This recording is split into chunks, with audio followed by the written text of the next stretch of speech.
Hey, what's good, powerful people? This is the Power Living with Purpose podcast with David C. Henderson, and this is Tactical Tuesday. All right, Tactical Tuesday is brought to you by Opportunities Unlimited Business Group, where ambition and success unite.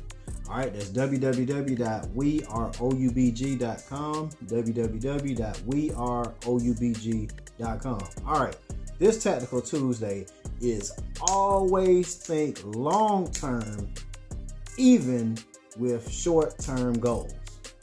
All right, so the most recent example of this is Kendrick Lamar and Drake going back and forth, dropping I think 4 diss records apiece, back and forth, mentioning each other's children, significant others, parents, friends, managers, cohorts, people that all that surrounding them, name dropping everybody. I'm talking about like nothing's off limits. And the short-term goal is to win a rap beef. The long-term goal is to have a long, successful career to where you can still be out there touring in your 60s and 70s and 80s, like your, you know what I'm saying, like you see all your rock and roll legends and your your pop legends. They're still touring in their 60s and 70s, 80s. Willie Nelson still on tour. He's 80 something. You know what I'm saying? Because if your music resonates over decades and decades, you can stay out there. But you're alienating a whole nother artist, whole fan base, when people like me, I like Kendrick Lamar and Drake and J. Cole. But I also happen to like positive and Christian rappers way more than all of them put together. You know what I'm saying? So I'll take Lecrae and 1K Phew, Aha Gazelle, Jay Monty, Derek Minor, Bizzle, D1, Reconcile. I'll take them way before I take Kendrick Lamar, Drake, J. Cole, even Jay-Z, Nas, and all of them. The music is just better. I'm sorry. The music is just better on Christian hip hop and positive hip hop side. It's better content and it actually better quality actually. So anyway, I be listening to sometimes like Drake and Kendrick Lamar songs. I'm like, dang, you should have said that instead of saying like you missed that line. You didn't really. I'm like, dang. But anyway, that's just me as a spoken word artist. I'm working on my cadence and all that stuff, and I'm like, dang, I could have wrote that a little better than them.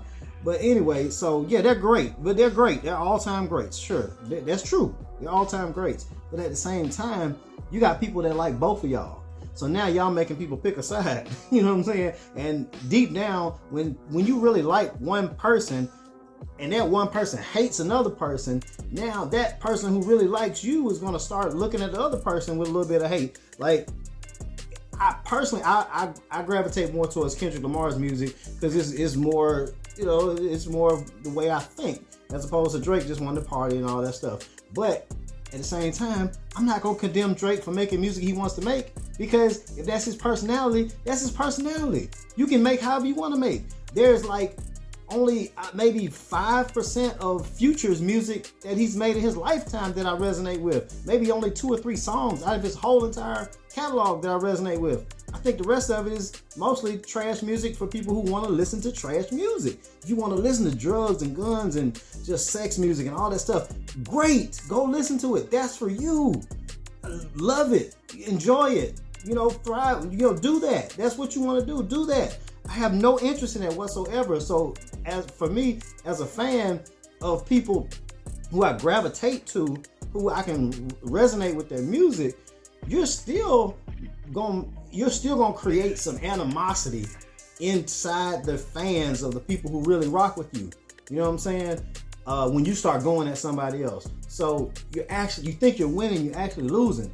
Now, that's just an example of this whole rap beef and how it played out. You know what I'm saying? Even if you win the battle, you still lose the war overall. Because now you ain't about to see Kendrick Lamar trying to do too many shows in Canada. You ain't about to see Drake trying to do too many shows in California now or LA without having to worry about it. You know what I'm saying? Or have to double your security, double your entourage, all that stuff. Headaches out there, you know what I'm saying? So anyway, basically I'm not trying to, like, for example with me, I did a spoken word where I normally say I think I'm the best spoken word artist in the world, because I do.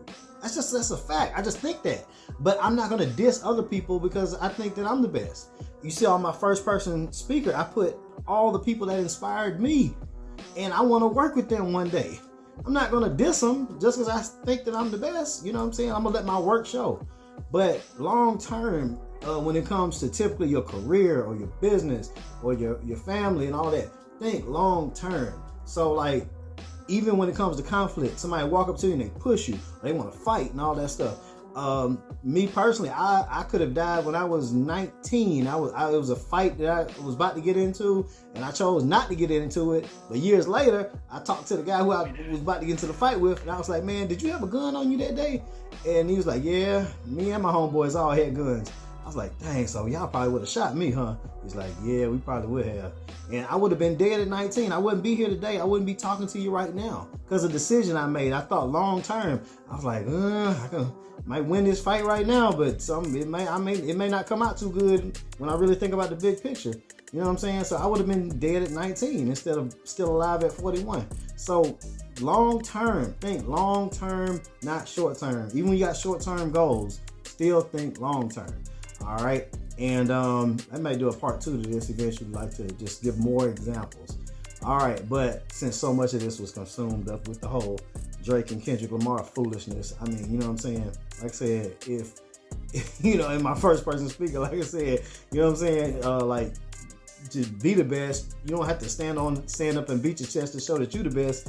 And you super cold, just put in the work overtime and you'll have time show. You know what I'm saying? Like let you put in the work. And you super cold. Say it with your chest and say it then and put in work and that'll show that you super bold. You know what I'm saying? If you super cold, that'll show that you're super bold.